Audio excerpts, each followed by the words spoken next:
दोस्तों, ज़मीन में लगे मधुमालती या रंगून क्रीपर के पौधे में लगभग सालों भर फूल आते हैं।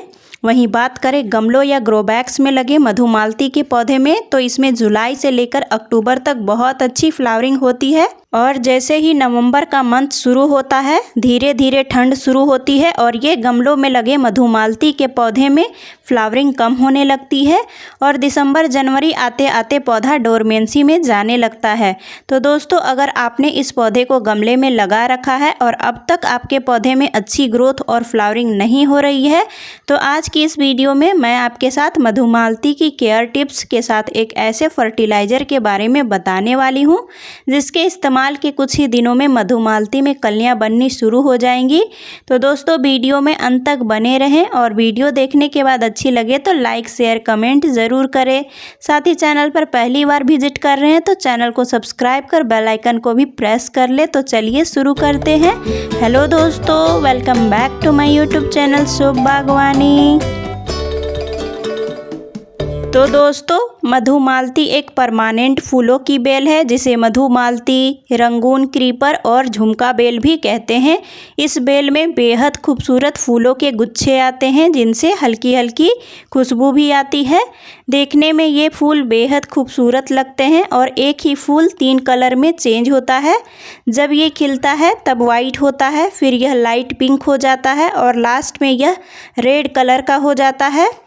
यह पौधा 2 वैरायटी में पाया जाता है, पहला देसी और दूसरा हाइब्रिड।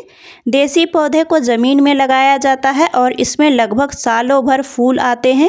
वहीं बात करें हाइब्रिड पौधे की, तो हाइब्रिड पौधों को गमलों में लगाया जाता है और इनमें फूल आने का एक निश्चित समय होता है जो कि जुलाई से लेकर अक्टूबर तक का होता है। इस बीच हाइब्रिड पौधों में अत्यधिक मात्रा में फूल आते हैं।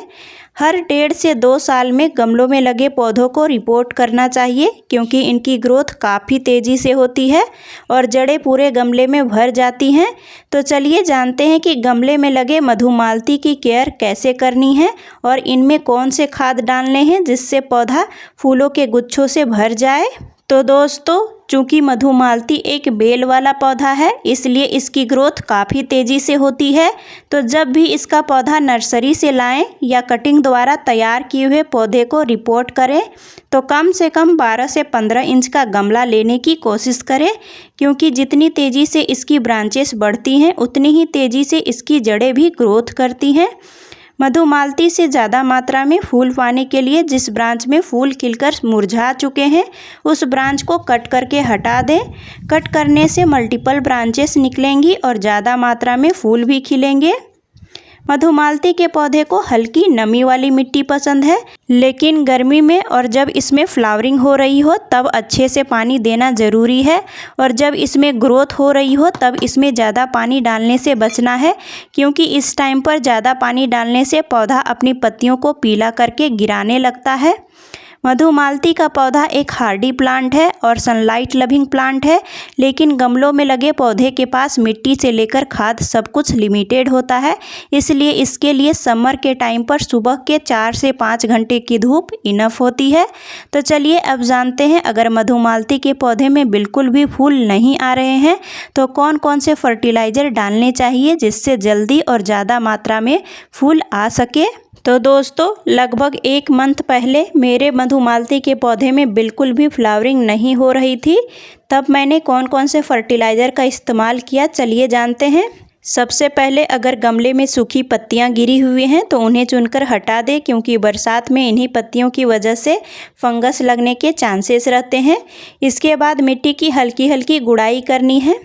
आप देख सकते हैं मेरे पौधे की जड़ें ऊपर आ चुकी हैं जिससे गुड़ाई नहीं हो पाएगी। अगर आपके गमले की मिट्टी की गुड़ाई हो पा रही है तो गुड़ाई कर लें।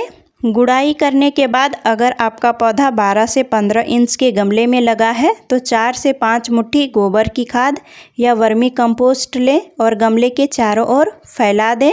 अगर आपके गमले की भी गुड़ाई नहीं हो पा रही है तो बिना गुड़ाई किए गोबर की खाद को डाल के अच्छे से फैला दें।